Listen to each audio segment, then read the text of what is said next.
నమస్తే నేను Neelima welcome to the PM factor 1975 లో ఆర్టికల్ 352 కింద దేశంలో విధించిన ఎమర్జెన్సీకి 50 ఏళ్లు అప్పటి ప్రధానమంత్రి ఇందిరాగాంధీ ప్రభుత్వ సిఫారసు మేరకు ఆనాటి రాష్ట్రపతి ఫక్రుద్దీన్ అలీ అహ్మద్ అత్యవసర పరిస్థితి విధించారు ఆ సమయంలో పత్రికా స్వేచ్ఛని కాలరాసి ప్రజలని జైళ్లకి పంపించారు అలాంటి పరిస్థితుల్లో గుజరాత్లో ఓ యువకుడు ఎమర్జెన్సీకి వ్యతిరేకంగా సాగిన ఉద్యమాన్ని ముందుకు తీసుకెళ్లాడు అన్యాయాన్ని ఎదిరించే యోధుడిలా మారాడు ఆయన మరెవరో కాదు ప్రస్తుత ప్రధానమంత్రి నరేంద్ర మోదీ సంఘ్ ప్రచారక్గా పనిచేస్తున్న సమయంలో అజ్ఞాతంలో ఉంటూ పోరాట పందాన్ని కొనసాగించారు మోదీ జీవితంలో ప్రపంచానికి తెలియని ఆ కోణమే ఇవాల్టి పిఎం ఫ్యాక్టర్ भाइयों और बहनों, राष्ट्रपति जी ने आपातकाल की घोषणा की है।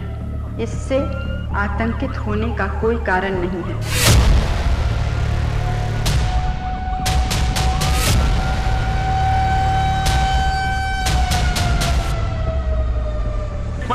जून की वो रात देश की आत्मा को कुचल दिया गया था। देश के मीडिया को दबोच दिया गया था।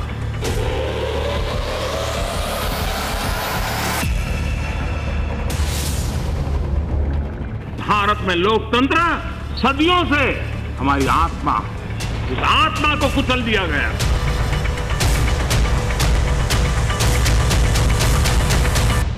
देश के महापुरुषों को जेल के सलाखों के पीछे बंद कर दिया गया।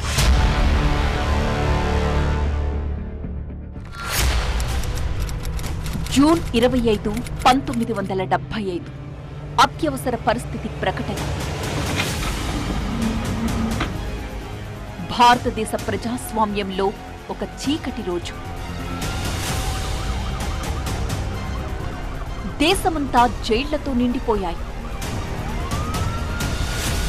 ఇందిరాగాంధీ ప్రభుత్వ వ్యతిరేకులపై వారెంట్లు జారీ అయ్యాయి.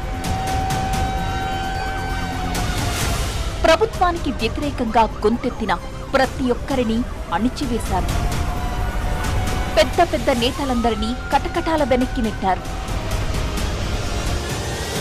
పత్రికా స్వేచ్ఛను కాలరాశారు. ప్రజల హక్కులకు భంగం కలిగించారు. అలాంటి పరిస్థితుల్లో గుజరాత్కి చెందిన ఒక యువకుడు అత్యవసర పరిస్థితులకు వ్యతిరేకంగా జరిగిన ఆందోళనను సమర్థించాడు. దాని ప్రభావం ప్రభుత్వంపైనా పడింది. అప్పుడు ఆ యువకుడిపై కూడా వారెంట్ జారీ అయింది. కానీ అన్యాయానికి వ్యతిరేకంగా చేస్తున్న అతని పోరాటం ఆగలేదు, వెనుకడుగు వెయ్యలేదు. ఆందోళనకు మద్దతుగా ముందుకే కదిలాడు. ఒక క్రాంతి కిరణం మాదిరి కొన్నిసార్లు సర్దార్ వేషధారణలో, మరికొన్నిసార్లు ఫాదర్గా, చాలాసార్లు సామాన్యుడిలా ఉండేవాడు. 24 ఏళ్ల ఆ యువకుడు మరెవరూ కాదు, ప్రస్తుత ప్రధానమంత్రి నరేంద్ర दामोदर दास मोदी। नरेंद्र मोदी जी उस वक्त भूमिगत रहकर काम करते थे। कभी साधु, कभी सरदार जी, कभी हिप्पी, कभी अगरबत्ती बेचने वाला, या कभी अखबार डालने वाले फेरिया का काम कर कर ये सारे काम उन्होंने अंजाम किए थे। గుజరాత్లోనే కాదు, సంఘ్ పరివార్కు చెందిన కార్యకర్తల్ని దేశవ్యాప్తంగా అరెస్ట్ చేశారు. అలాంటి పరిస్థితుల్లో ఆర్ఎస్ఎస్ ప్రచారక్ నరేంద్ర మోదీపై కూడా వారెంట్ జారీ అయింది. గుజరాత్లో అత్యవసర పరిస్థితులకు వ్యతిరేకంగా జరిగిన ఆందోళనలో యువకుడైన నరేంద్ర మోదీ ఎప్పుడూ ముందే ఉండేవారు. ఆయన గుజరాత్లోని లోక్ సంఘర్ష్ సమితిలో కీలకంగా ఉండేవాడు. అతడి నాయకత్వ నైపుణ్యాలను చూసి లోక్ సంఘర్ష్ సమితి ప్రధాన కార్యదర్శిగా నియమించింది. రోడ్లు, వీధుల్లో పోలీసుల నిఘా చాలా ఎక్కువగా ఉండేది. ఆందోళనకారులను ఏకం చేయడం కష్టమైపోయేది. అప్పుడు నిరసనకారుల్ని ఏకం చేసే బాధ్యతని నరేంద్ర మోదీకి అప్పగించింది లోక్ సంఘర్షణ్ సమితి. అది కష్టమైన పని అని తెలిసినప్పటికీ ప్రతికూల పరిస్థితులను ఎలా ఎదుర్కోవాలో మోదీకి బాగా తెలుసు. అందుకే తన వేషధారణని మార్చుకుంటూ ఉండేవారు. అత్యవసర పరిస్థితులపై ప్రధానమంత్రి మోదీ రాసిన పుస్తకం 18 నెలల కాలం తాలూకు పోరాటపు అనుభవాలు. అందులో ఒక కథ గురించైతే ప్రపంచానికి ఇప్పటికీ తెలియదు. అదే సర్దార్ రూపం గురించి. అది 1975 జూన్ 26 రాత్రి గుజరాత్లోని నాడియాద్లో ఉన్న ఒక ఇంటి ముందు అకస్మాత్తుగా ఒక సర్దార్ బైకొచ్చి ఆగుతుంది. అప్పుడా సర్దార్ దీపక్ పేరుతో ఒక వ్యక్తిని పిలుస్తాడు. కానీ ఆ దీపక్ సర్దార్ని గుర్తుపట్టడు. అప్పుడు సర్దార్ అసలు విషయాన్ని చెబుతాడు, నేను మోదీని అని. नरेंद्र भाई ने छद्मवेश धारण किया सरदार जी का, वो उसी रूप में सब जगह घूमते थे. तो हमारे यहाँ भी नडियाद जब आते, पहली बार मेरे घर जब आए सरदार जी के वेश में, तो मैं अचंभित हो गया. उन्होंने नीचे से, मैं जो घर में रहता था वो फर्स्ट फ्लोर था, तो नीचे से उन्होंने आवाज़ लगे, अरे दीपक भाई. तो मैंने देखा ये सरदार कौन आया. तो अपने को उस वक्त ऐसा दिमाग में नहीं आ सकता ने, फिर मालूम पड़ा कि ये तो नरेंद्र भाई है. తెలిసిన వాళ్లు కూడా సిక్కు వేషధారణలో ఉన్న మోదీని గుర్తుపట్టలేకపోయేవారు. పోలీసుల నిఘా చాలా తీవ్రంగా ఉండేది. అడుగడుగునా అరెస్టులు. అలాంటి పరిస్థితుల్లో నరేంద్ర మోదీ రాత్రి సమయంలో తన మకాంని మార్చేస్తూ ఉండేవారు. మారువేషాల్లో గుజరాత్లోని వివిధ ప్రాంతాలకు వెళ్లేవారు. పోలీసులు అరెస్ట్ చేసిన వారి కుటుంబ సభ్యులతో పాటు అండర్ గ్రౌండ్లో ఉన్నవారు, ఆందోళనలో పాల్గొంటున్న వారిని కలుసుకునేవారు. వారి అవసరాలను అర్థం చేసుకునేవారు. ఆర్థికంగా సాయం కూడా అందించేవారు. నరేంద్ర మోదీ సర్దార్ వేషధారణపై ది ఎమర్జెన్సీ డైరీస్లో ఒక కథనం ప్రచురించారు. తన సిక్కు వేషధారణ కారణంగా అప్పుడొక ఆటో డ్రైవర్ ఎలా ఇబ్బందుల్లో పడ్డాడో రాసుకొచ్చారు.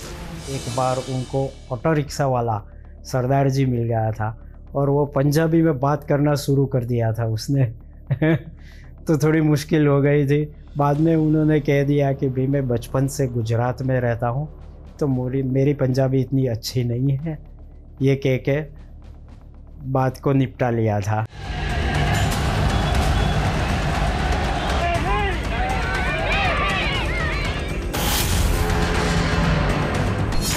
జూన్ 12, 1975న ఇందిరాగాంధీకి వ్యతిరేకంగా కోర్టు తీర్పు ఇచ్చింది. అలహాబాద్ హైకోర్టు ఇందిరాగాంధీని ఎన్నికల మోసం కేసులో దోషిగా నిర్ధారించింది. జూన్ 24న సుప్రీంకోర్టు పార్లమెంట్లో ఇందిరాగాంధీ ఓటు హక్కును రద్దు చేసింది. ఆ తర్వాత 25 జూన్ 1975న ఇందిరాగాంధీ సలహా మేరకు అత్యవసర పరిస్థితిని ప్రకటించారు. జూన్ 12 ఇందిరాగాంధీకి వ్యతిరేకంగా తీర్పొచ్చిన రోజు. గుజరాత్లో అధికార కాంగ్రెస్ అసెంబ్లీ ఎన్నికల్లో ఓడిపోయిన రోజు. గుజరాత్ ఎన్నికల్లో ఇందిరాగాంధీ తనను తాను గుజరాత్ కోడల్ని అని చెప్పుకుని ఓట్లు అభ్యర్థించింది. ఎమర్జెన్సీ విధించినప్పుడు కేంద్రంలోని అప్పటి కాంగ్రెస్ ప్రభుత్వం ఆర్ఎస్ఎస్ ని నిషేధించాలని నిర్ణయించింది. నిషేధం విధించిన వెంటనే సీనియర్ ఆర్ఎస్ఎస్ నాయకుడు కేశవరావు దేశ్ముఖ్ ని అరెస్ట్ చేసి గుజరాత్ జైల్లో వేశారు. దీని తరువాతే నరేంద్ర మోడీ అత్యవసర పరిస్థితికి వ్యతిరేకంగా ముందుకొచ్చారు.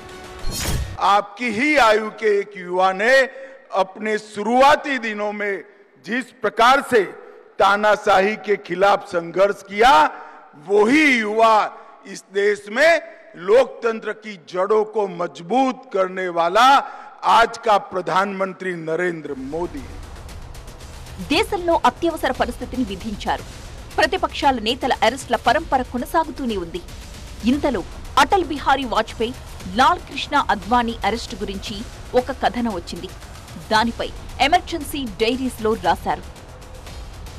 1975 జూన్ 26న అటల్ బిహారీ వాజ్పేయి, లాల్ కృష్ణ అద్వానీ బెంగళూరులో ఉన్నారు. అప్పుడు అద్వానీ అటల్ బిహారీ వాజ్పేయికి అత్యవసర పరిస్థితి గురించి తెలిపారు. జేపీ సహా ముఖ్య నేతల అరెస్టు గురించి కూడా చెప్పారు. దాంతో ఇద్దరు నేతలు లొంగిపోవాలని నిర్ణయించుకున్నారు. అల్పాహారం చేస్తూ ఉన్న సమయంలో పోలీసులు వచ్చి వారిని అదుపులోకి తీసుకున్నారు. అరెస్టు తరువాత వాజ్పేయి, అద్వానీ కార్యకర్తలకు ఒక లేఖ రాశారు. అందులో అత్యవసర పరిస్థితులకు వ్యతిరేకంగా ఆందోళనను కొనసాగించాలని పిలుపునిచ్చారు. వారిద్దరి అరెస్టు తరువాత సంఘ్ ఆందోళనలు మరింత ఉధృతంగా మారాయి. ఆ సమయంలో నరేంద్ర మోడీ గుజరాత్లో ఆర్ఎస్ఎస్ ప్రచారకగా పనిచేస్తున్నారు. అతడిపై కూడా అరెస్టు కత్తి వేలాడుతోంది. కానీ అతడు ప్రతిసారి తన వేషాన్ని మార్చుకుంటూ పోలీసుల నుంచి తప్పించుకుంటూ తిరిగేవాడు. పోలీసులు యువకుడైన నరేంద్రను పట్టుకోలేకపోయేవారు. जिस मीटिंग हॉल में ऐसा हॉल था, जिस मीटिंग हॉल में जो तो 3-4 एक खिड़की थी, वहाँ एक LIB वाला बैठ गया, दूसरा दूसरे दरवाजे पर, तीसरा, लेकिन एक ऐसा रास्ता था वो सीधा संघ कार्यालय में ही जाता था एक रास्ता, तो वहाँ तक तो वो होगा ही नहीं, मीटिंग तो यहीं है। तो उस संघ कार्यालय के बगल में से एक दूसरा मकान था, उस मकान में से काजीवाड़ा की ओर से निकल गए. పోలీసుల నుంచి తప్పించుకుంటూ చీకటి రోజులకు వ్యతిరేకంగా సంఘ సూచనల మేరకు నరేంద్ర మోదీ నిరసన కార్యక్రమాల్లో పాల్గొనేవారు. సర్దార్ వేషంలో ఉన్న తనను పోలీసులు గుర్తుపట్టేశారని అనుమానమొచ్చినప్పుడల్లా మరో రూపాన్ని మార్చుకునేవారు. అత్యవసర పరిస్థితుల్లో ఆయనతో కలిసి పనిచేసిన వారు ఏం చెప్పారంటే, ఆ సమయంలో నరేంద్ర మోదీ సన్యాసి వేషధారణలో ఉన్నారని. सरदार जी बने थे, साधु भी बने थे, अलग अलग कई वेशभूषा में, पर लेकिन ये सिर्फ ये रास्ता काटने के लिए ये सब वेशभूषा करते थे. जहाँ उस स्थान पर पहुँच गए तो वो अपना असली रूप में आ जाते थे, वो सब निकाल लेते थे. और उनके जहाँ भी निवास करते थे वहाँ उनका स्पेशल एक केसरी लुंगी थी, भगवा कलर की, वो लुंगी और अच्छे सरे पहनते थे. जहाँ भी हो सुबह में 5 बजे उठते थे. योगा ध्यान उनका इसी साल से मैं 75 से जानता हूँ कि सुबह में 5 बजे उठकर पहला योगा ध्यान करते ही थे, इसके फिर बाहर नहीं निकलते. ఎమర్జెన్సీ సమయంలో నిర్బంధం ఉన్నప్పుడు పనిచేయడం అంటే చాలా కష్టం. ప్రధానంగా పోస్టర్స్ వేయడం వంటివి. పత్రికా స్వేచ్ఛపై ఆంక్షలుండేవి. నేతల అరెస్టుకు వ్యతిరేకంగా ప్రతి చోట పోలీస్ బలగాలు ఉండేవి. అప్పుడు రాత్రి సమయంలో నిశ్శబ్దంగా వీధుల్లోకొచ్చి స్టీల్తో చేసిన స్టెన్సిల్ ప్లేట్ని ఉపయోగించి అత్యవసర పరిస్థితులకు వ్యతిరేకంగా పోస్టర్లు వేసేవారు. एक बार हम लोगों ने बोला कि हमें पूरा सब जगह पे पोस्टर बैनर्स लिखना है, वॉल पे स्लोगन्स लिखना है कि इमरजेंसी हटाओ, फिर ये क्या बोलते हैं कि जयप्रकाश नारायण जी को मुक्त करो. तो अभी लिखने जाओ तो टाइम तो बहुत रहता है, तो और कितने कैसे लिखेंगे, भाई पुलिस भी पकड़ लेगी. तो हम जिसके थे तो वो बोलते हैं कि आप तो इंजीनियरिंग के स्टूडेंट्स हो, आपको क्या ध्यान में नहीं आता है कुछ, तो ऐसा करिए टेंसिल बना लेते हैं. तो हमने एक स्टेंसिल बनाई स्टील के प्लेट की, जिसमें सब स्लोगन्स लिखे हुए थे कट करके, और उसके बाद दीवार पे लगाओ और वो कलर मार दो तो पीछे स्लोगन प्रिंट हो जाते हैं. నరేంద్ర మోదీ తన ఆవాసాన్ని నిరంతరం మార్చుకునేవారు. పోలీసులు అతడి కోసం వెతుకుతూనే ఉండేవారు. కానీ ఎప్పుడూ మోదీని పట్టుకోలేదు. ఎమర్జెన్సీ సమయంలో పత్రికా స్వేచ్ఛను హరించారు. అనేక మంది జర్నలిస్టులను MISA, DIRల కింద అరెస్ట్ చేశారు. ఏం జరుగుతుందో తెలుసుకునే సమాచారాన్ని ప్రజలకు చేరనీయకుండా చేశారు.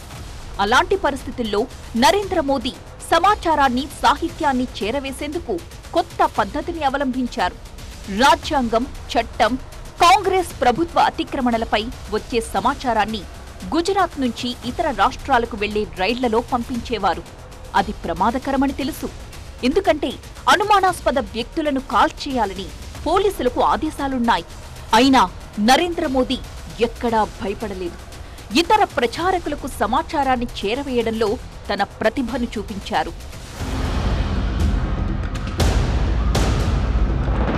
ఎమర్జెన్సీకి వ్యతిరేకంగా పోరాటం గుజరాత్ నుంచే మొదలైంది. 1974లో మెస్ బిల్లులకు వ్యతిరేకంగా గుజరాత్లో విద్యార్థులు చేపట్టిన ఆందోళన దేశవ్యాప్తంగా వ్యాపించింది. ఇతర విద్యార్థి సంఘాలతో పాటుగా సంఘ్ నేతృత్వంలో నడిచే అఖిల భారతీయ విద్యార్థి పరిషత్ కూడా అందులో చురుగ్గా పాల్గొనేది. విద్యార్థుల ఆందోళనకు జయప్రకాష్ నారాయణ్ మద్దతు పలికారు. కాంగ్రెస్ వ్యతిరేక పార్టీలు అన్నీ కూడా నిరసనల్లో భాగమయ్యాయి. RSS కూడా ఈ నిరసనలో పాల్గొంది. తరువాత ఇందిరాగాంధీ 25 జూన్ 1975న అత్యవసర పరిస్థితి ప్రకటించారు. అత్యవసర పరిస్థితిలో పోలీసులు పెద్ద ఎత్తున అరెస్టు చేసేవారు. అలాంటి పరిస్థితుల్లో నరేంద్ర మోదీ అజ్ఞాతంలో ఉంటూనే ప్రజలకు సాయం చేస్తూ ఉద్యమాన్ని ఉధృతమయ్యేలా చూశారు. ఆ సమయంలో గుజరాత్లోనే కాదు, దేశంలోని ఇతర రాష్ట్రాల్లో నెలకొన్న పరిస్థితులపై కూడా నరేంద్ర మోదీ యాక్టివ్గా ఉండేవారు. ఆహారం మొదలు ప్రతి అవసరాన్ని మోదీ తీర్చేవారు. అత్యవసర పరిస్థితుల సమయంలో 18 నెలల తన పోరాటం పంథాను ప్రధాని నరేంద్ర మోదీ సంఘర్ష్ మా గుజరాత్ పుస్తకంలోనూ రాశారు. ఈ పుస్తకాన్ని ఎమర్జెన్సీ టైంలో కేవలం 23 రోజుల్లోనే రాశారాయన. ఆ పుస్తకం రాసేటప్పుడు ఆయన ఉపవాసంలో ఉన్నారు.